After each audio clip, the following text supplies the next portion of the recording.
አርዕስተ ዜና። አገራዊ ምክክሩ የገዢውን ፓርቲ ፍላጎት ለማስፈጸም ያለመ እንቅስቃሴ እየተደረገበት ነው ሲሉ ፓርቲዎች ተቃወሙ። ደቡብ አፍሪካ ኢትዮጵያውያን ፍልሰተኞችን ጨምሮ ሕጋዊ ሰነድ የላቸውም ያለቻቸውን አገራት ዜጎች ለማባረር የወጣውን ወጪ አገራቱ እንዲከፍሉ ጠይቃለች። ኢትዮጵያውያኑ ስለ ሁኔታው የነገሩንንም ይዘናል። ጤና ይስጥልኝ። የዕለተ ረቡዕ ነሐሴ 6 2018 ዓ.ም የዋዜማ አበይት ዜናዎችን ይዘን ቀርበናል። አብራችሁን ቆዩ።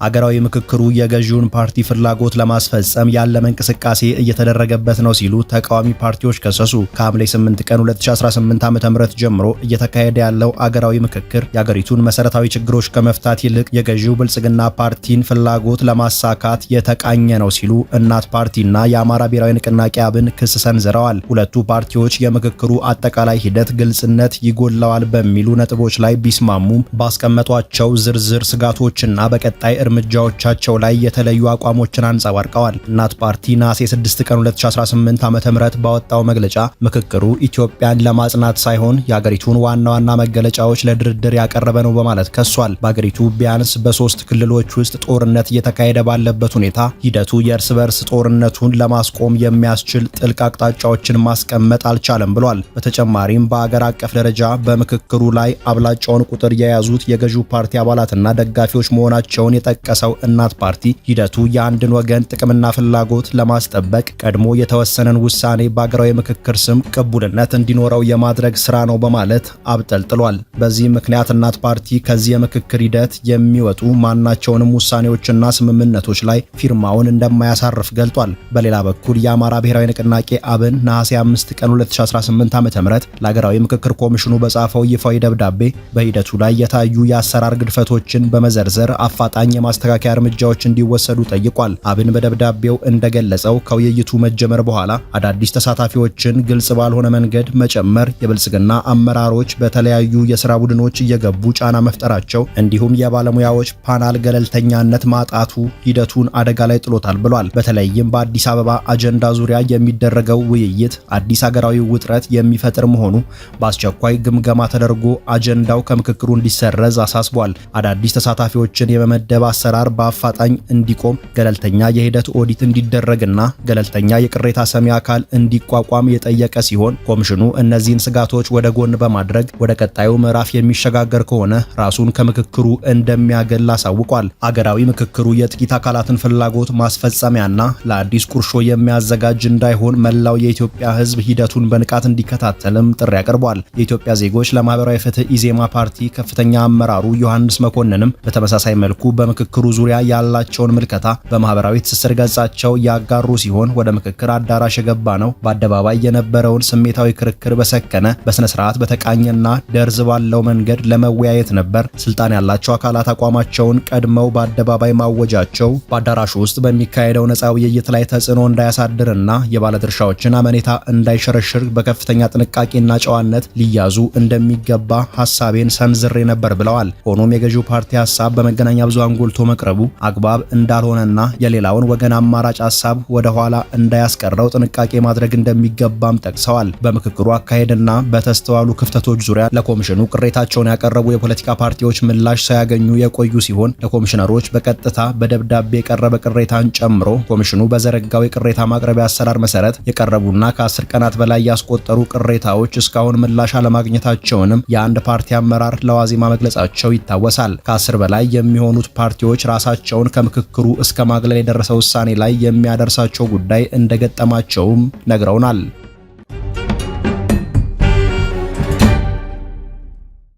በሽብርተኝነት የተከሰሱ 30 ተከሳሾች መንግስት ያቀረበውን የይቅርታ ሰነድ አንፈርምም አሉ። በሽብር ወንጀል ተከሰው በፍርድ ቤት እየተከራከሩ ለሚገኙ ተከሳሾች የቀረበውን የይቅርታ ሰነድ ወንጀለኞች ነን ብለን አንፈርምም በማለት ውድቅ ያደረጉ 30 ተከሳሾች የፈረሙበትን ደብዳቤ ዋዜማ ተመልክታለች። የአማራ ክልል ምክር ቤት አባሉ ዮሐንስ ቧያለው፣ ዶክተር ሲሳይ አውግቸውና መስከረም አበራን ጨምሮ 30 የሚሆኑ ተከሳሾች ሰነዱን ላለመፈረም ያበቋቸውን ምክንያቶችና ቅድመ ሁኔታዎች በደብዳቤያቸው ላይ አስፍረዋል። አስፍረዋል። ተከሳሾቹ እንዲፈርሙበት የቀረበላቸው ሰነድ በአማራ ክልል ለተፈጠረው ቀውስ በቀውሱ ለሞቱና ለቆሰሉ በሺዎች የሚቆጠሩ ሰዎች ኃላፊነት እንዲወስዱና በቢሊዮኖች የተገመተውን የንብረት ውድመት ፈጽመናል ብለው እንዲያምኑ የሚጠይቅ ነው። ይሁን እንጂ ተከሳሾቹ ወንጀለኛ ነን ብለን አንፈርምም፣ ይህ በሕግም በሞራልም በፖለቲካም ተቀባይነት የለውም በማለት ቅድመ ሁኔታውን ውድቅ ማድረጋቸውን በደብዳቤው ላይ አስፍረዋል። በሕገ መንግስቱና በዓለም አቀፍ ሕጎች ነፃ ሆኖ የመኖር መብታቸውንና ሕጋዊ ራስን የመከላከል መብታቸውን አሳልፈው እንደማይሰጡም በደብዳቤያቸው ላይ አስምረውበታል። ተከሳሾቹ ከፋኖ ታጣቂዎች ጋር በመወገን የአማራ ክልልን ከፍተኛ የመንግስት ባለስልጣናት በመግደል እንዲሁም የክልሉን ቀጥሎም የፌዴራሉን መንግስት ስልጣን በኃይል ለመቆጣጠር በማሰብ የሽብር ድርጊት ፈጽመዋል በሚል በ2015 ዓ.ም በሽብር ወንጀል ክስ እንደተመሰረተባቸው ይታወሳል።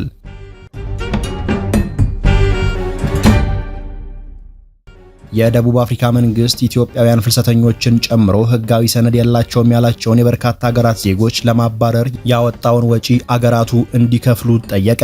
የአገሪቱ መንግስት የትራንስፖርት ወጪን ጨምሮ የውጭ ዜጎችን ወደ መሰባሰቢያ ማዕከላት ለማጓጓዝና ለሌሎች ጉዳዮች 18 ሚሊዮን ዶላር ማውጣቱን እንደገለጠ የአገሪቱ ጋዜጦች ዘግበዋል። ወጪውን እንዲከፍሉ በይፋ ከተጠየቁት ሀገራት መካከል ከኢትዮጵያ በተጨማሪ ናይጄሪያ፣ ዚምባብዌ፣ ዛምቢያና ማላዊ ይገኙበታል። የአገሪቱ ጸረ ፍልሰተኛ ቡድኖች ባደረጉት ተከታታይ በተቃውሞ ሰልፎች የታጀበ ዛቻ፣ ማስፈራሪያና ጥቃት ከ80 ሺህ በላይ አፍሪካውያን የሚበዙባቸው ፍልሰተኞችና ስደተኞች ባለፉት ሳምንታት አገሪቱን ለቀው ወጥተዋል። ሆኖም ጸረ ፍልሰተኛ ቡድኖች ባለፈው ሰኔ መጨረሻ ባስቀመጡት ቀነ ገደብ መሰረት ምን ያህል ኢትዮጵያውያን እንደተባረሩ ወይም በፍቃዳቸው እንደወጡ ዋዜማ ለጊዜው የተረጋገጠ መረጃ አላገኘችም። ነዋሪነታቸውን በደቡብ አፍሪካ ያደረጉ ዋዜማ ያነጋገረቻቸው ኢትዮጵያውያን ግን እንደሚሉት ህጋዊ የመኖሪያ ፈቃድ የሌላቸው ኢትዮጵያውያን ስደተኞች እየታሰሩና ፍርድ ቤት እየተመላለሱ እንደሆነ እንጂ እስካሁን በስፋት ወደ ሀገራቸው እንዲመለሱ አለመደረጋቸውን ነው ያስረዱት። የሀገሪቱ መንግስት ስደተኞች የመኖሪያ ፈቃድ የሚያገኙበት መንገድ እንዲመቻች ጥሪ ቢያቀርብም የሀገር ውስጥ ጉዳይ ቢሮዎች ግን የሲስተም መዘጋትን ምክንያት በማድረግ አገልግሎቱን በአግባቡ እየሰጡ እንዳልሆነ ነግረውናል። በዚህ ምክንያት በርካታ ህጋዊ ሰነድ የሌላቸው ኢትዮጵያውያን ከ8 እስከ 9 ወራት ያህል በተለያዩ እስር ቤቶች ውስጥ ታስረው እንደሚገኙ ጠቅሰዋል። በተቃራኒው እንደ ማላዊና ዚምባብዌ ካሉ የጎረቤት ሀገራት የመጡ ስደተኞች በድንበር ከተሞች በኩል እየተሸኙ መሆናቸውን ገልጸዋል። ማላዊ፣ ዚምባብዌ እነዚህ ቢያንስ በተለይ ዚምባብዌዎችን በሙንሲና የሚባል ቦርደር ታውን አለ፣ ድንበር ነው የዚምባብዌና ደቡብ አፍሪካ። እዛ ወስዶ ዲፕሎይ አድርገዋቸዋል። እዛ በረሃቸው እንዲወጡም ላይወጡም ይችላሉ። ድንበር ከተማ ስለሆነ በሽኮኮም ይሰራሉ። እንደዚህ ያደረጉ ነው። በእርግጥ አበሻን ግን ወረቀት የሌለውን አበሻ ካገኙት ነው እያወጡ ያሉት። እሱንም ወደ በእስር ቤት እንጂ የሚወስዱት እንደዚህ ከፋ ያለ ወጪ ውስጥ መግባት አልፈለጉም።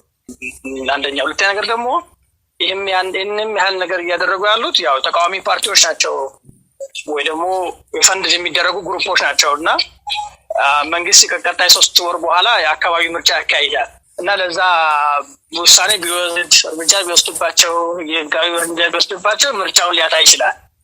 አብዛኛው ማረሚያ ባለበት ለምሳሌ ከፍ ባለ ከተማዎች ላይ ባሉት ማረሚያዎች ውስጥ የታሰሩት በእያንዳንዱ በዛ ማረሚያ በአንድ ማረሚያ አይደለም ያሉት። በእያንዳንዱ ማረሚያዎች ውስጥ ያው ፍርዳቸውን እየተጠባበቁ ያሉት እና የፍርድ ቀጠሮ እየተጠባበቁና ፍርድ ቤት እየተመላለሱ ያሉት ያው ታስሮ እየተመላለሱ ያሉት አሉ። አበሻን ማስወጣት 100,000 ሰው አስወጣ አይችሉም። ወረቀት የሌለው የበዛን ያህል ደረጃ ያለ ቁጥር አለ። ወረቀት የሌለው ሰው ያን ሁሉ አይችሉትም። እንደማይችሉትም ስለሚያውቁ ያው ቢያገኙሽ እንኳን ያስሩሻል። እንደነገሮች ፕላን ሜክ ፕላን ይባላል። በጎን ይወጣል።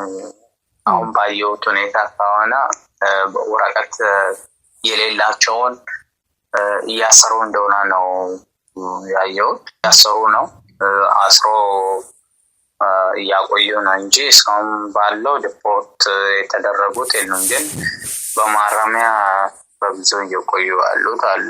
ቢያንስ እስከ 8-9 ወር የቆዩ ልጆች አሉ ማረሚያ ላይ እስካሁን ድረስ ታስሮ ባለመኖሩ ምክንያት። ወረቀት ላይ አድርጉ አመልክቶ ይላሉ። ለወረቀት ግን አመልክቶም ያው ምንም ውጤት የለም። አንዳንዴ ደግሞ እዛ በደቡብ አፍሪካ ሆም አፌር ቢሮዎች ብትሄጂም የሚያስተናግድሽ የለም።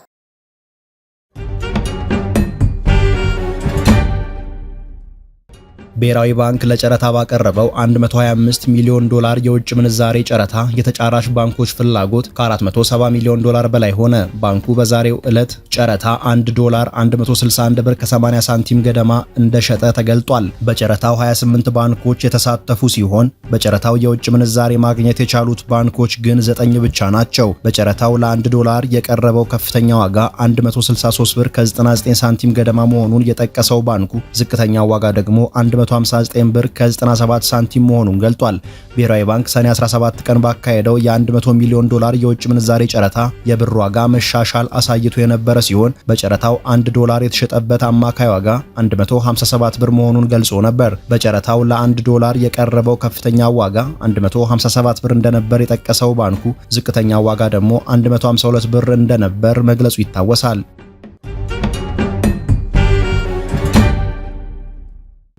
ከዕለቱ ሩጫ ፋታ ወስዳችሁ ዘና የምትሉባቸውን ጥቂት ጥቆማዎች እንስጣችሁ።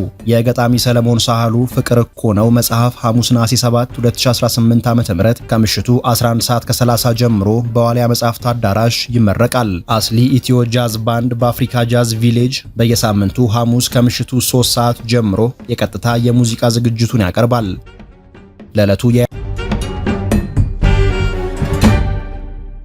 ያዝናቸው የዋዜማ ዜናዎችና መረጃዎች እነዚህ ነበሩ። ጤና ይስጥልኝ።